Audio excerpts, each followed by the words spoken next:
Hoy, ¿en qué pasa con Mariela? La vacuna de Oxford está utilizando unas células de chimpancé, que es el adenovirus, un virus que sirve como replicador, ¿sí? Entonces está utilizando eso.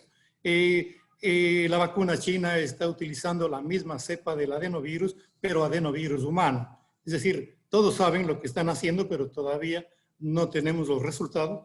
Yo creo que el mundo entero, la tecnología, la biotecnología, hará que pronto tengamos una vacuna que será muy, muy segura. Con el auspicio de Nature's Garden, Interagua, Banco del Pacífico, Municipio de Guayaquil, Puerto Limpio, EMAPAC, Produbanco, Ceviches de la Rumiñahui, Coca-Cola, Municipio de Quito, MAVE, McCormick, Municipio de Milagro, Maggi, Dulcolax, Elite y ATM. Muy bien, gracias a Dios. Estamos acá al aire ya en Radio Fuego 106.5 en todas nuestras extensiones digitales, www.mariolatv.com y obviamente también en las apps de Fuego para que ustedes nos escuchen en cualquier momento. Mi entrevista del día, el doctor del día, es el doctor Hernán Urigiles Morejón, jefe del Servicio de Inmunología del Hospital del IES en Los Ceibos. Mi querido doctor, cuéntame cómo se está viviendo en este momento la pandemia en el Hospital del IES. Bueno, un gusto de verte nuevamente. Nos vimos en pandemia, sí.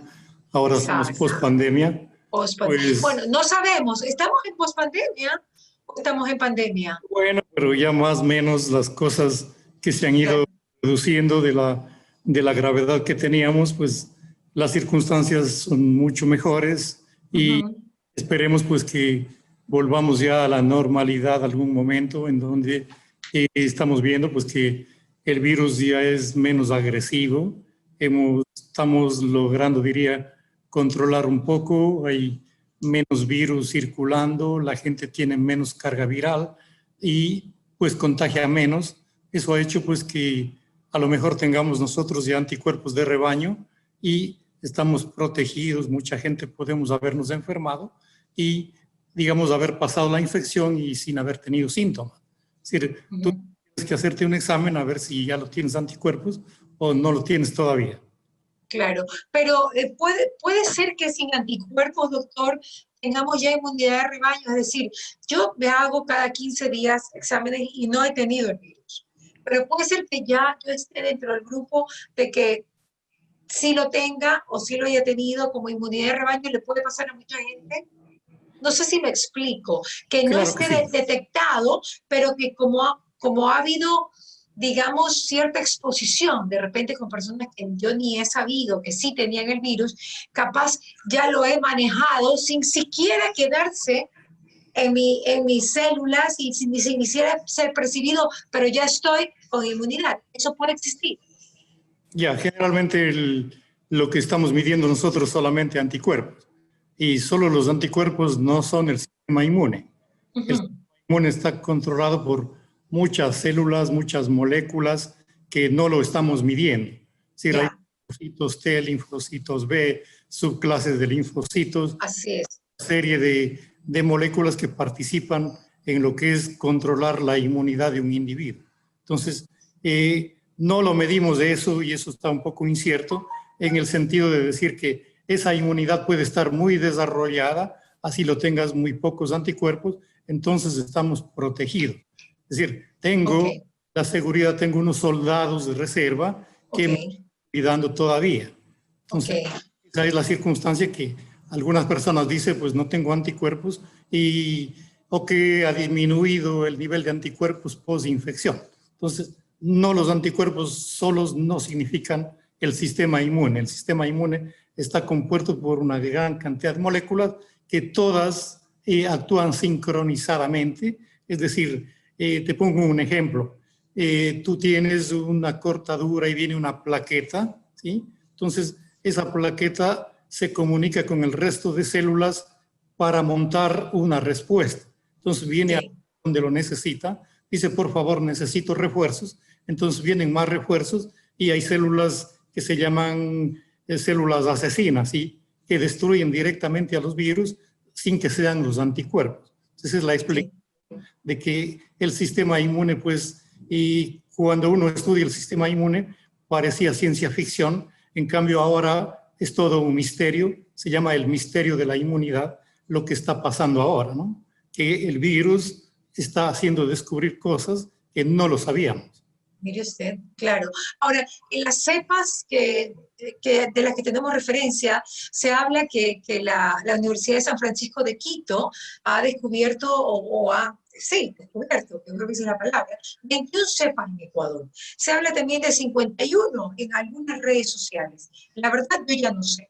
¿Cuántas cepas hay en Ecuador, mi querido doctor, según lo que usted ha visto? Porque obviamente usted es un científico del tema.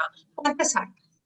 Bueno, realmente los estudios que han hecho en la Universidad de San Francisco lo hacen de muy buena manera porque ellos tienen genetistas que trabajan en esto, trabajan buscando deshacer el genoma viral y realmente ellos están estudiando y encuentran cepas diferentes, lo que puede explicar que hay cepas que no son muy virulentas. Si decimos la cepa que apareció en abril era muy virulenta, y la cepa que tenemos ahora circulando a lo mejor es una cepa que no es muy agresiva, pero esa cepa puede hacer que desarrolle anticuerpos y por lo tanto son los anticuerpos que podemos estar formando sin tener muchos síntomas. La infección por el virus del COVID depende fundamentalmente de la cepa, que es una cepa muy virulenta, de la puerta de entrada por la vía respiratoria, y depende de la cantidad de virus. Es decir, tres cosas para que una infección viral se asiente en un individuo son esas, ¿no? La cantidad de virus, la puerta de entrada y, lógicamente, la virulencia. Entonces, ¿qué pasa ahora? Tenemos menos cantidad de virus, tenemos una cepa menos virulenta y estamos utilizando el cubrebocas que hace que no tengamos contacto con el virus. Entonces, estamos con esas tres partes cubiertas y hacemos que el virus, lógicamente, sea muy virulenta y vemos que no hay un rebrote como alguien predecía matemáticamente. Al sistema inmunológico no hay como tenerle predicciones matemáticas. El sistema actúa y trabaja y el organismo de manera sincronizada. Entonces, toda infección viral tiene que cumplir con esos tres requisitos para poder producir una enfermedad grave como la que tuvimos. ¿Cómo levantamos la inmunidad, doctor? Vámonos a un tema más práctico, ¿no? Y diferente. ¿Cómo se levanta la inmunidad, aparte de comer bien, dormir, alimentarse? ¿Hay alguna otra fórmula, usted que es inmunólogo, para levantar la inmunidad? Ya, generalmente nosotros decimos que cuando una persona tiene las defensas bajas, cuando tenemos la evidencia. O sea, mucha gente dice tengo las defensas bajas, pero eso no es real. Hay que medir.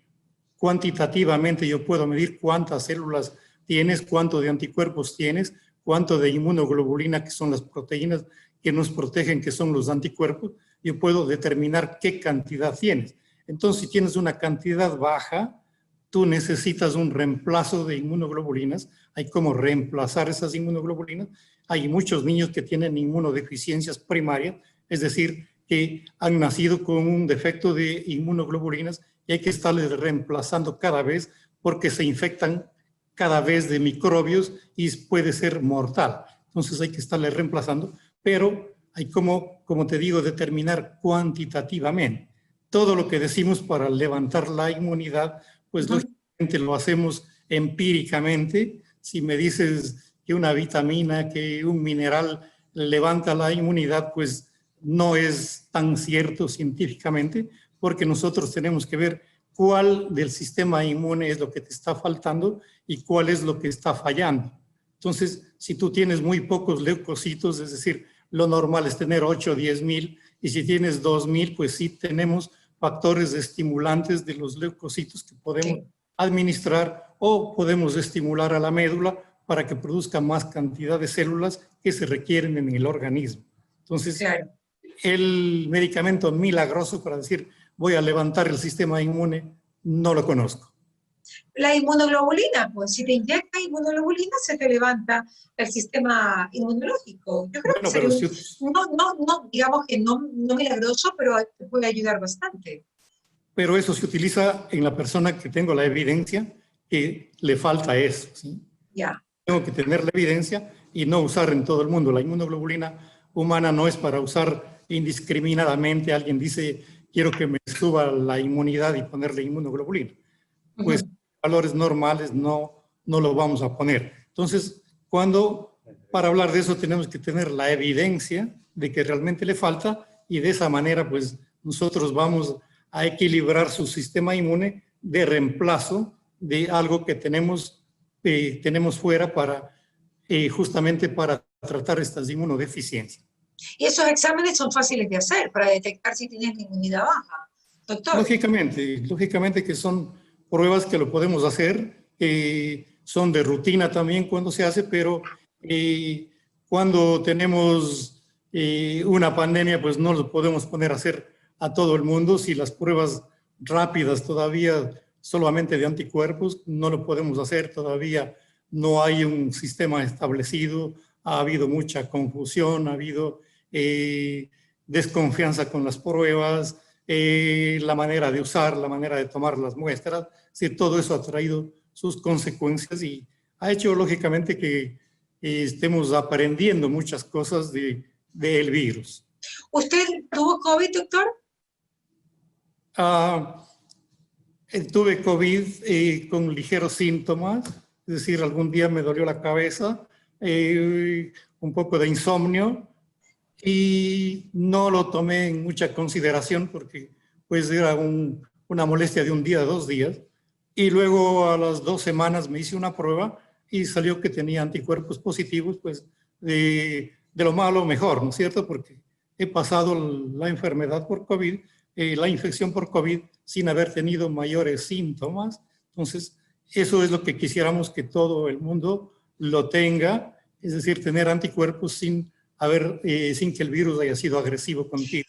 Entonces, ¿Y por qué no lo sospechó, doctor, que usted en ese momento, por qué no sospechó que podía ser COVID con cansancio y con insomnio?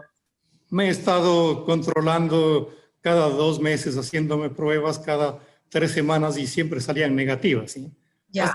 Últimamente, hace unos 10 días, me hice nuevamente y ya lo tenía positivo. Pues fue una sorpresa el haber encontrado que estaba ya con la viremia en descenso y más bien haber formado anticuerpos. Entonces, como digo, más bien una buena noticia, y a muchos compañeros médicos les está pasando eso, porque regresamos al medio médico y alguien estará contagiado o alguien estará con síntomas, y el asintomático también es contagiante, que si bien es cierto no puede tener muchos virus, pero de todas maneras puede contagiar. Entonces seguimos tomando todas las medidas de protección, seguimos utilizando la mascarilla como un elemento más de la vida normal, de la vida común, ¿cierto? Claro.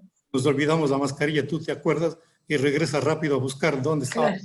Claro. Entonces es el medio de protección que no lo debemos descuidar todavía. Pero sobre todo porque existe la reinfección, porque puede ingresar otra cepa del virus. Entonces, uno no se puede descuidar así ya ha tenido el virus, creería yo. ¿Qué me dice usted? Bueno, la reinfección se está hablando de eso. No hay una evidencia real de que alguien se haya infectado nuevamente con la misma cepa de virus. ¿Por qué? Porque cuando hacemos una prueba... No, con otra cepa de virus. Ya, puede ocurrir eso, pero igual no hay la evidencia porque había que determinar cuál cepa le infectó antes y volver a determinar cuál cepa le infectó ahora. Y esas pruebas no se han hecho porque lo que hacíamos únicamente determinar que si tiene alguien 50 virus, 100 virus, 200 virus, solamente determinábamos la carga viral, más no la cepa del virus propiamente dicha.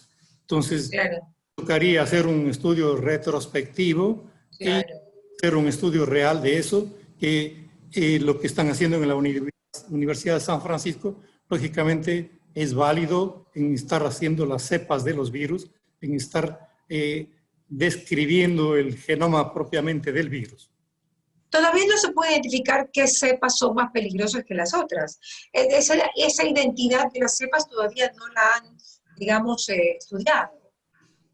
Ya, eso está determinado porque esa cepa, el virus agresivo, Es decir, la partícula, la molécula más agresiva del virus es lo que se va a utilizar para generar la vacuna.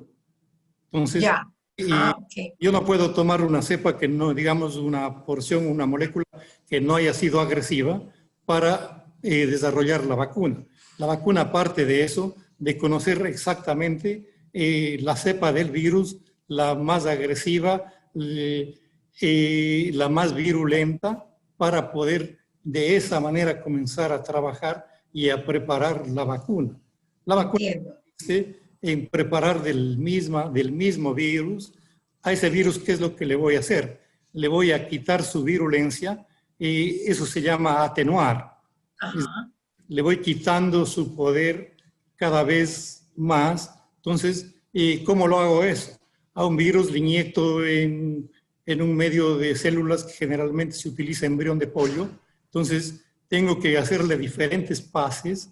Es decir, si le hago un pase, va perdiendo la virulencia, el segundo pase, el tercer pase, y puedo llegar a tener 20 pases, y el virus no ha perdido la capacidad de replicarse, pero va disminuyendo su virulencia.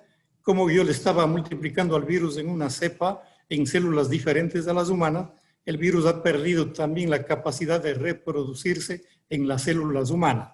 Entonces, por lo tanto, yo voy a utilizar eso para preparar la vacuna. Le voy a poner el virus frente en un medio celular. Voy a utilizar la fase preclínica primero, la fase experimental, en donde voy a utilizar animales de experimentación y medios de cultivo para comenzar a desarrollar una vacuna. Luego viene la fase 1, la fase 2, la fase 3 y la fase 4, pues luego de haber ya utilizado la vacuna. Entonces, cada una de las fases tienen un ciclo adecuado que debe ir cumpliendo para nosotros tener una vacuna segura, una vacuna eficaz, una vacuna que no tenga efectos colaterales, una vacuna barata, una vacuna que haya utilizado la inteligencia colectiva en el mundo, que sea de la mejor tecnología, que la vacuna sea realmente muy eficaz. Tiene que ser la primera vacuna y la segunda va a ser mejor que la primera. En este momento, a septiembre del año 2020, tenemos 9 vacunas que están en la fase 3, es decir, ya donde se está haciendo un estudio en un gran grupo de población, y se hace un estudio que se llama doble ciego, en donde tú le pones la vacuna probando en seres humanos sin saber a quién le pones la vacuna y a quién le pones otra vacuna, o le pones un placebo que se llama, que puede ser un agua estéril nada más. Es decir, no tiene que saber nadie a quién le pusiste la vacuna, es decir, nadie tiene que saber los grupos poblacionales en donde estás trabajando. Porque si alguien sabe eso, te trae mucho sesgo, ¿sí? Entonces no hay cómo hacer eso. El resultado se conoce únicamente después de haber hecho el estudio. Por eso este momento en fase 3 nadie te puede decir cómo está funcionando este rato la vacuna. Hay un silencio absoluto. Hay un silencio. O sea, la vacuna rusa no ha vuelto a decir nada, la vacuna, la de Oxford tampoco, la china tampoco, la de la Moderna tampoco. Ha habido un silencio. Lo único que es la gran discusión en todos los canales americanos en este momento es por qué Trump lo ha prometido para el 1 de noviembre. Es la gran discusión que hay entre demócratas y republicanos, entre periodistas y pues las personas que exponen que puede ser esto una realidad. Bueno, en realidad te digo que no se puede dar los resultados antes de terminar el estudio, ¿no? Por eso. Claro. Y en segundo lugar, lógicamente que lo que sí sabemos es, por ejemplo, que está utilizando la vacuna de Oxford. La vacuna de Oxford está utilizando unas células de chimpancé, que es el adenovirus, un virus que sirve como replicador, ¿sí? Entonces está utilizando eso. La vacuna china está utilizando la misma cepa del adenovirus, pero adenovirus humano. Es decir, todos saben lo que están haciendo, pero todavía no tenemos los resultados. Yo creo que el mundo entero, la tecnología, la biotecnología, hará que pronto tengamos una vacuna que será muy segura. Pero para el 1 de noviembre faltan un poco más de 50 días nada más. 50 y pico de días. ¿Usted cree que en 50 y pico de días tendremos una vacuna, doctor? Bueno, a lo mejor están queriendo acortar tiempos, es decir, vamos a ver los resultados antes de... ¿Y eso es positivo o es un riesgo muy grande? Pero cuando tú haces vacunas, cuando fabricas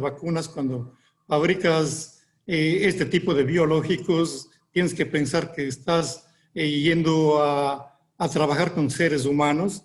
Todo eso debe reunir una condición fundamental, que es tener calidad total.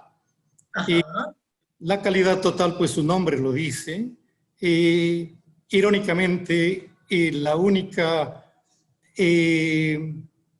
digamos, infraestructura o la única empresa que cumple con calidad total es la empresa aeronáutica. Si los que fabrican aviones tienen un 99.9% de calidad total. Ya. Debiera ser al revés, la parte médica es la que debiera tener la producción de biológicos del 90.9% de calidad total, pero estamos atrás porque alguna circunstancia ocurre, ¿no? Entonces falta un poco trabajar. El rato que tengamos eso, vamos a decir, no vamos a tener algo especial, que es las buenas prácticas de manufactura y tener una calidad total. Entonces, todos propendemos a eso, que tiene que ser la calidad total cuando tenemos que trabajar con un producto biológico.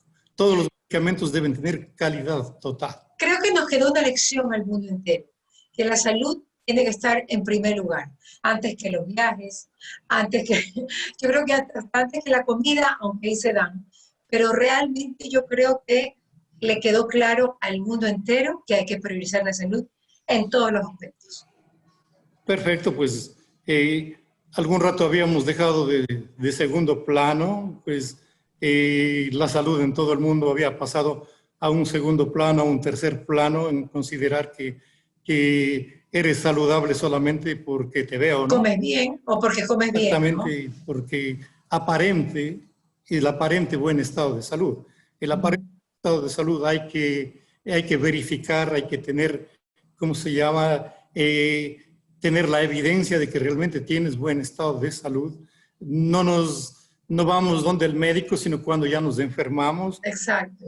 Tenemos la evidencia, pero mientras tanto, la salud preventiva, pues, lógicamente es sumamente importante, y por ello, pues, que la prevención dentro de enfermedades inmunoprevenibles, tenemos muchas vacunas que se han utilizado desde mucho tiempo atrás, con muy buenos resultados en todo el mundo. Sin embargo, hay un movimiento antivacunas que también propenden a que no usemos las vacunas, que les ponen ciertos estigmas, que la vacuna te va a dañar tu sistema nervioso por poco, te va a dañar tu genética, que la vacuna va a venir con ciertas cosas que te van a dar muchos efectos colaterales, pero eso no es cierto porque, como digo, la vacuna pasa por un control de calidad muy, muy severo para poder ser expedida para uso humano.